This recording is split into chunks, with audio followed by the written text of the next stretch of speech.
राधे राधे। मैं हूं बबीता और आप देख रहे हैं सच्चे सनातनी ऑफिशियल चैनल। तो बहुत बहुत स्वागत है आप सबको मेरे इस नए वीडियो में। आज का जो प्रसंग है वो है पूजनीय प्रदीप मिश्रा जी के बारे में। और मेरी प्राणों से भी प्यारे मेरे युगल सरकार मेरी श्री जी के बारे में, श्रीमती राधा रानी के बारे में।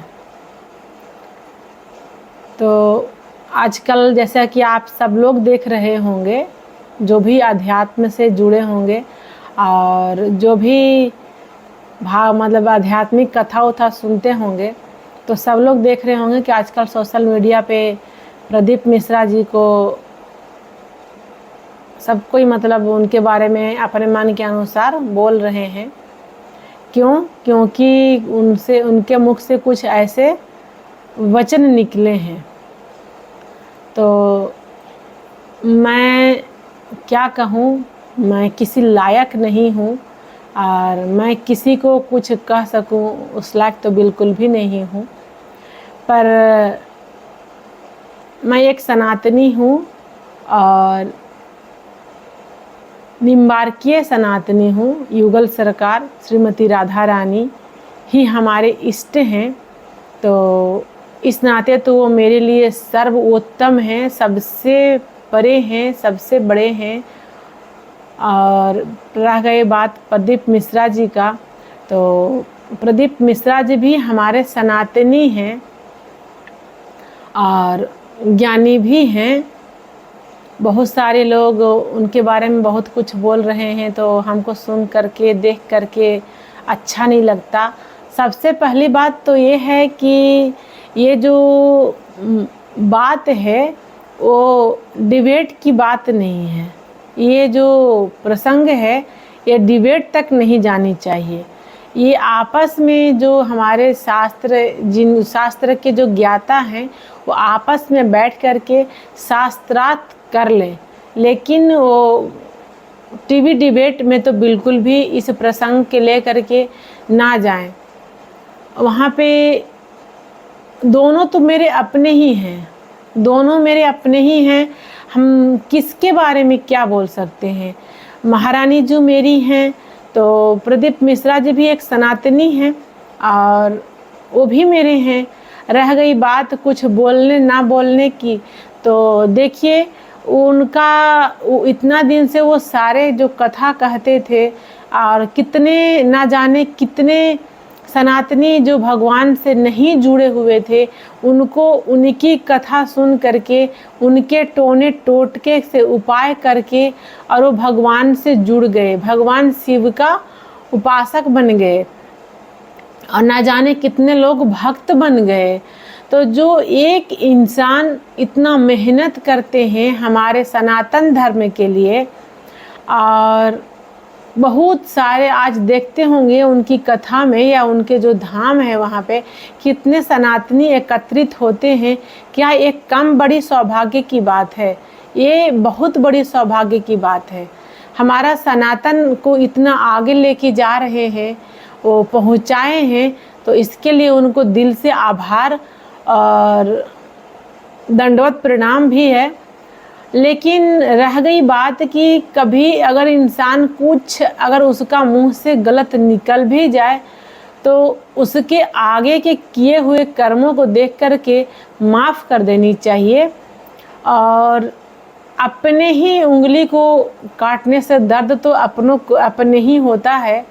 इसी प्रकार को मानते हुए इंसान बुरा नहीं होता है, उसका समय बुरा होता है।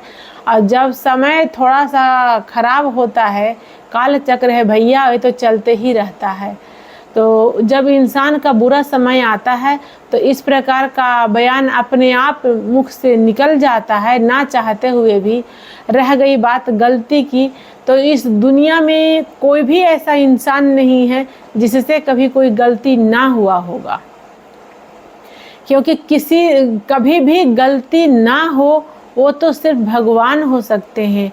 इंसान, कोई ऐसा इंसान नहीं होगा जिससे कभी भी कोई गलती नहीं हुआ होगा, क्योंकि गलतियां तो सबसे होती है, किसी से कम, किसी से ज़्यादा, किसी का छिप जाता है, किसी का सब कोई जान जाता है।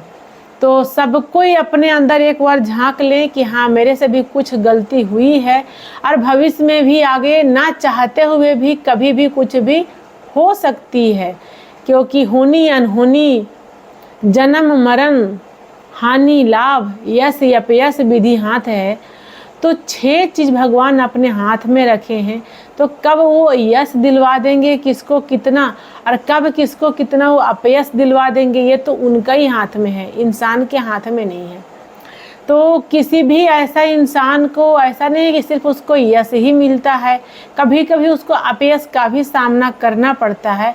आज वही हालत में हमारे प्रदीप मिश्रा जी हैं, और उनसे जो गलती हुई है वो बोल रहे हैं कि महारानी जो श्रीमती राधा रानी हमारी माँ हैं, हमारे प्राण हैं। तो इस उनकी ये भावना को भी लोग सुने और समझें। और रह गई बात कि प्रदीप मिश्रा जी को भी एक बार ब्रज जा कर के सभी ब्रजवासियों से, सभी संतों से माफ़ी मांग लेनी चाहिए, क्योंकि हम लोग तो चाहते हैं अगर कभी कोई गलती हो जाए और उसका माफ़ी मांग लिया जाए तो उसका प्रायश्चित भी हो जाता है। तो अगर उनसे कुछ भी समय जो करवाया है, उनका मुख से कुछ भी ना चाहते हुए भी वैसा कुछ निकल गया है, तो वो भी भगवान माफ़ कर देंगे, श्रीमती राधा रानी उनको माफ़ कर देंगी। वो एक बार वृंदावन जाएं, बरसाना जाएं, वहाँ के सभी संतों से, सभी रसिकों से और सभी ब्रजवासियों से, बिहारी जी से, मेरी श्रीमती राधा रानी से, श्री जी से जा कर के माफ़ी मांग लें। इसमें कौन सी बड़ी बात है। और मुझे विश्वास है कि वो माफ़ी मांगेंगे, ज़रूर मांगेंगे, क्योंकि वो इंसान बुरे नहीं हैं, वो तो हमारे सनातन धर्म के एक धर्म ध्वज हैं। तो हमें तो गर्व होनी चाहिए कि आज इतना बड़ा सनातन धर्म को एकत्रित करते हैं वो, तो इस नाते तो हम लोग सब उनको आभार करना चाहिए, और हम तो करते भी हैं। तो अगर आपको भी ये अच्छा लगेगा ये वीडियो, तो दूसरों को भी शेयर कीजिएगा और चैनल को सब्सक्राइब कीजिएगा, लाइक कीजिएगा। मन में किसी तरह का कोई सवाल हो तो कमेंट कीजिएगा। और क्या बताएं, बाकी सब श्री जी की मर्जी, प्रभु का कृपा। राधे राधे।